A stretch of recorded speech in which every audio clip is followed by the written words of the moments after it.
Hi friends, ಇವತ್ತು ನಾವು ಈಸಿಯಾಗಿ ಬೆಂಡೆಕಾಯಿ ತವಾ ಫ್ರೈನ ಹೇಗೆ ಮಾಡೋದು ಅಂತ ನೋಡೋಣ. ಅದಕ್ಕೋಸ್ಕರ ನಾನಿಲ್ಲಿ ಬೆಂಡೆಕಾಯಿನ ಉದ್ದದಾಗಿ ಕಟ್ ಮಾಡಿ ಇಟ್ಕೊಂಡಿದ್ದೀನಿ. ಇವಾಗ ಇದು ರೆಡಿ ಆಗಿದೆ. ನನ್ನ ಮಗ ಇಲ್ಲಿ ಬೆಂಡೆಕಾಯಿನ ಕಟ್ ಮಾಡಿರೋದನ್ನೆಲ್ಲ ಮುಖಕ್ಕೆ ಹಚ್ಕೊಂಡಿದ್ದಾನೆ.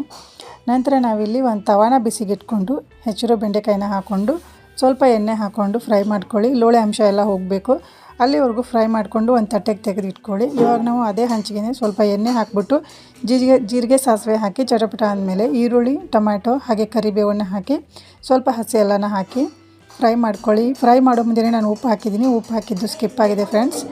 ಇವಾಗ ನಾನಿಲ್ಲಿ ಖಾರ ಪುಡಿನ ಹಾಕ್ಕೊಳ್ತಿದ್ದೀನಿ. ನಂತರ ಶೇಂಗಾ ಪುಡಿನ ಹಾಕ್ಕೊಂಡಿದ್ದೀನಿ. ನಾನಿಲ್ಲಿ ಎಕ್ಸ್ಟ್ರಾ ಮಸಾಲೆನ ಯಾವುದೂ ಆ್ಯಡ್ ಮಾಡ್ತಿಲ್ಲ. ಇದೆಲ್ಲ ಫ್ರೈ ಆದಮೇಲೆ ಇವಾಗ ನಾವೇನು ಬೆಂಡೆಕಾಯಿನ ಫ್ರೈ ಮಾಡಿ ಇಟ್ಕೊಂಡಿರ್ತೀವಲ್ಲ ಅದನ್ನ ಆ್ಯಡ್ ಮಾಡಿಕೊಂಡು ಇದನ್ನು ಮುಚ್ಚಿ ಹೋಗೋ ಮೇಲೆ ಬೇಯಿಸ್ಕೊಳ್ಳಿ. ಸ್ವಲ್ಪ ಕೊತ್ತಂಬರಿ ಸ್ವಲ್ಪ ಹಾಕಿದರೆ ಇದು ರೆಡಿ ಆಯಿತು ಫ್ರೆಂಡ್ಸ್. ತುಂಬ ಟೇಸ್ಟಿಯಾಗಿರುತ್ತೆ ಫ್ರೆಂಡ್ಸ್. ಒಂದು ಸತಿ ಟ್ರೈ ಮಾಡಿ. Thanks for watching. Thank you friends. Bye.